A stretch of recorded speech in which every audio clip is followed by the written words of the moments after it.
புதிதாக பொறுப்பேற்றிருக்கிற தாவக அரசினுடைய உச்சம் என்னவென்று சொன்னால், மக்கள் பிரதியாகிற எங்களை போன்றவர்களெல்லாம் பழிவாங்கத்தினுடைய உச்சம்தான் இன்றைக்கு நடைபெற்றிருக்கிற இந்த ரைடு. என்ன காரணம்னா, 2 நாளைக்கு முன்னால், நேற்றைய முந்தைய தினம் புதிதாக வந்திருக்கிற தமிழ்நாட்டுடைய முதலமைச்சர் அவர்கள் ஆளுநர் உரைக்கு பதில் சொல்லிக் கொண்டிருந்தார். அப்பொழுது திட்டமிட்டு 2017 2026 வரை என்று ஒரு குறிப்பிட்ட ஆண்டை சொல்லி ஆதாரம் இல்லாத ஒரு குற்றச்சாட்டை சொன்னார் அவர். அப்பொழுது நான் எழுந்து ஆதாரத்தோடு பேசுங்கள், அப்படி ஒரு குற்றச்சாட்டை சொல்ல வேண்டும் என்று சொன்னால் பேரவைத் தலைவரிடத்தில் ஆதாரத்தை காட்டிவிட்டு தான் சொல்லுவதுதான் இதுவரைக்கும் மரபு என்று நான் தொடர்ந்து இந்த குற்றச்சாட்டை அவர் மீது வைத்துக் கொண்டே இருந்தேன். அதற்கு பின்னால் எங்களுடைய எதிர்க்கட்சியினுடைய தலைவர் அவர்கள் எழுந்து எனக்கு மைக்கு கொடு என்று சொன்னார். நான் பேரவைத் தலைவரை பார்த்து, எங்களுடைய எதிர்க்கட்சி தலைவர் முதலமைச்சருக்கு பதில் சொல்ல வேண்டும், எனவே அவருக்கு மைக்கு கொடுங்கள் என்று தொடர்ந்து வலியுறுத்தி நின்று கொண்டிருந்தேன். அது எல்லா தொலைக்காட்சியிலும் காட்டினாங்க, நீங்களே பார்த்துருக்கலாம் அன்றைக்கு என்ன நடந்ததுன்னு. அதற்கு பின்னால் என்ன நடந்தது என்று சொன்னால், நாங்கள் நின்ற இடத்திலே ஆதாரத்தை காட்டுங்கள், ஆதாரத்தை கொடுங்கள் என்று சொன்னோம். எதுவும் பதில் சொல்லலை. பேரவைத் தலைவர்கள் முதலமைச்சர் பேசிவிட்டு கடைசியாக தான் அவர் பதில் சொல்லுவார்னார். அப்படிலாம் இல்லை, குற்றச்சாட்டு ஒன்று சொன்னாக்கா அதுக்கு ஆதாரத்தை காட்டணும். இது வரைக்கும் சட்டமன்றத்தில் அப்படித்தான் நடைபெற்றிருக்கிறது. அதுதான் மரபு, அதுதான் முறை. ஆனால் ஆதாரத்தை காட்டிட்டு முதலமைச்சர் பேச சொல்லுங்கன்னும் தொடர்ந்து அவர்கள் அனுமதிக்கலை. அதுக்கு பின்னால் அவர் எங்களை வெளியே தூக்கி போடலான்ற ஒரு நிலைக்கு போய்விட்டார். அது ஆனால் நாங்கள் எல்லாமே அமைதியாக வெளியேறிவிட்டோம்.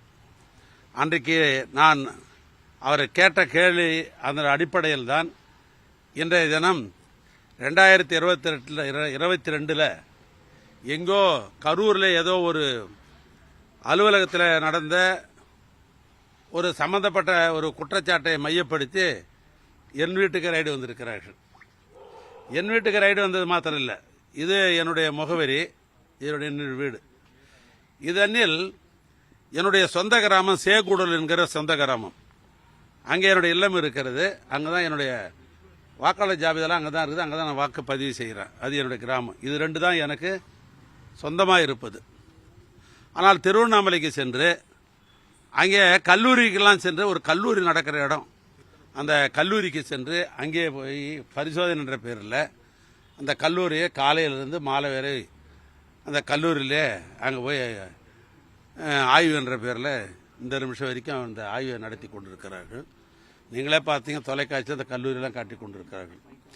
அந்த கல்லூரியில் படிக்கிற அந்த பொறியியல் மாணவருடைய மனநிலை எப்படி இருக்கும் யோசித்து பாருங்கள். ஆக சம்பந்தமே இல்லாத பொறியியல் கல்லூரியிலே போய் அங்கே போய் சோதனை என்ற பேரில் இந்த சோதனையை நடத்தி கொண்டிருக்கிறார்கள். இதெல்லாம் என்னன்னு சொன்னால், இதெல்லாம் செஞ்சாக்கா நாங்களாம் பயந்துருவோம் அப்படின்றதெல்லாம் இல்லை. நாங்கள் திராவிட முன்னேற்ற கழகம் மிசாவை பார்த்த இயக்கம், இந்த இயக்கம் இதுக்கெல்லாம் நாங்கள் பயப்பட மாட்டோம். இன்றைக்கி ரைடு பண்ணலாம், வழக்கு தொடரலாம், நீதிமன்றம் ஒன்று இருக்கிறது. நம்ம கடைசியாக நமக்கு இருக்கிற ஒரே நம்பிக்கை நீதிமன்றம் தான். எனவே நீதிமன்றத்தில் நாங்கள் நிரபராதி என்பதை நான் கட்டாயம் பொறுப்பு பண்ணுவேன்.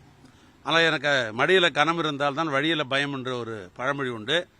என்னை பொறுத்தளவுக்கு நான் பயப்பட வேண்டிய அவசியம் இல்லை.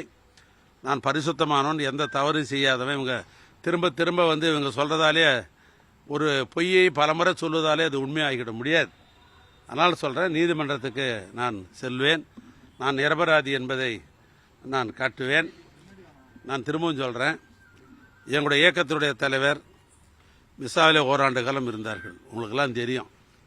அதுக்கு பின்னால் இந்த தமிழ்நாட்டில் மக்கள் விரும்புகிற ஒரு அற்புதமான அரசை திராவிட மாடல் என்ற அடிப்படையில் நாட்டு மக்களுக்கு போய் சேர வேண்டிய அத்தனை திட்டங்களும் சேருகளுக்கு ஒரு அற்புதமான ஒரு அரசை நடத்தி காட்டியிருக்கிறார்கள்.